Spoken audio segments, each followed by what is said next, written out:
Panchayat president തെരഞ്ഞെടുപ്പിന്റെ ദിവസം സ്വന്തം പാർട്ടിയെ പാലം വലിച്ച മറ്റത്തൂരിലെ കോൺഗ്രസുകാർക്ക് അടുത്ത 2 തെരഞ്ഞെടുപ്പുകളിൽ മത്സരിക്കാനാകാത്ത വിധമുള്ള കടുത്ത അയോഗ്യതയാണ് കാത്തിരിക്കുന്നത്. 1999 കേരള ലോക്കൽ അതോറിറ്റീസ് കൂറുമാറ്റ നിരോധന നിയമപ്രകാരം കടുത്ത ശിക്ഷയാണ് ഇത്തരം പാലം വലിക്കലുകാർക്ക് കിട്ടാനുള്ളത്.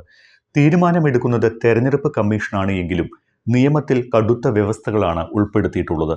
നിയമസഭയിലും പാർലമെന്റിലും കൂറുമാറ്റ നിരോധന നിയമം ബാധകമാകില്ല എങ്കിലും തദ്ദേശ സ്ഥാപനങ്ങളിൽ ഒരാൾ പോയാലും പാർട്ടി ഒന്നാകെ മറുകണ്ഠം ചാടിയാലും അവരെ കാത്തിരിക്കുന്നത് പെരുവഴിയാണ്. താൽക്കാലികമായി ഒരു രാഷ്ട്രീയ വിജയം നേടാം എന്നല്ലാതെ ശാശ്വതമായി ആ 5 വർഷക്കാലവും പിന്നീട് പഞ്ചായത്തിൽ തുടരാനും അവർക്ക് സാധിക്കില്ല. പരാതി തെരഞ്ഞെടുപ്പ് കമ്മീഷന് ലഭിച്ച് കമ്മീഷൻ നടപടിയെടുക്കുന്നതോടെ അടുത്ത 6 വർഷത്തേക്ക് അവർ അയോഗ്യരാക്കപ്പെടും. തദ്ദേശ സ്ഥാപനങ്ങളിലെ കൂറുമാറ്റം തടയുന്നതിനാണ് 1999 കർശന വ്യവസ്ഥകൾ ഉൾപ്പെടുത്തി Kerala local authorities prohibition of defection act പാസാക്കിയത്. നിയമത്തിൽ പറയുന്ന കൂറുമാറ്റം 3 വിധത്തിലുണ്ട്.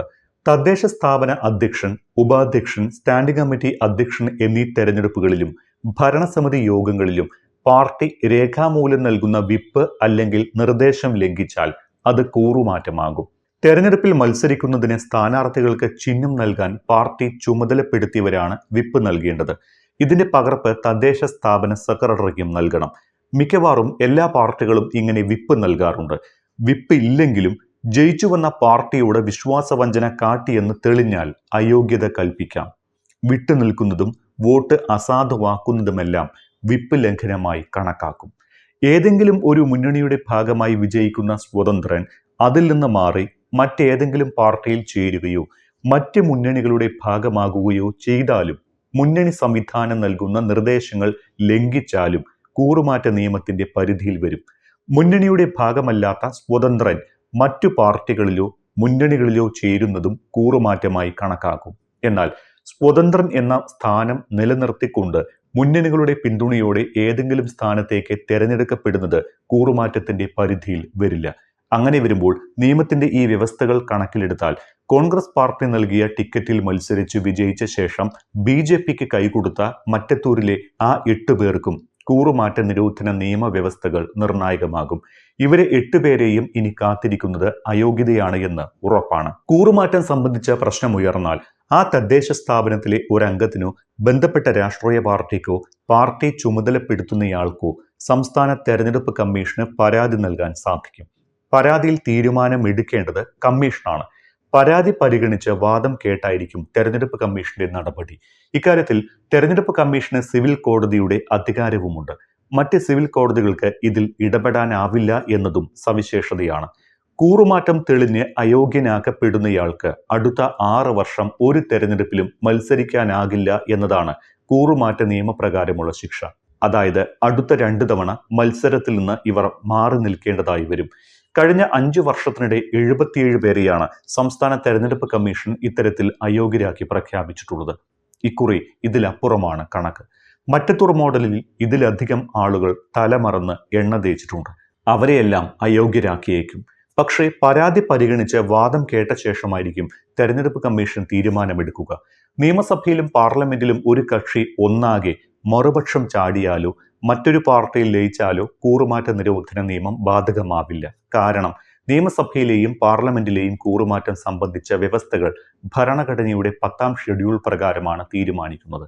തദ്ദേശ സ്ഥാപനങ്ങളിലാണ് 1999 Kerala local authorities prohibition of defection act ബാധകമാകുന്നത്. അതേസമയം തദ്ദേശ തെരഞ്ഞെടുപ്പിലെ കനത്ത തോൽവിയിൽ നിന്ന് കരകയറാൻ പെടാപ്പാടുപെടുന്ന CPM വീണുകിട്ടിയ കൂടുമാറ്റം ആയുധമാക്കുകയാണ് മറ്റത്തൂർ വിവാദം. കോൺഗ്രസിനെ രാഷ്ട്രീയമായി കടന്നാക്രമിക്കാൻ മറ്റത്തൂർ മോഡൽ രാഷ്ട്രീയ ആയുധമാക്കാമെന്ന് CPM കണക്കുകൂട്ടുന്നു.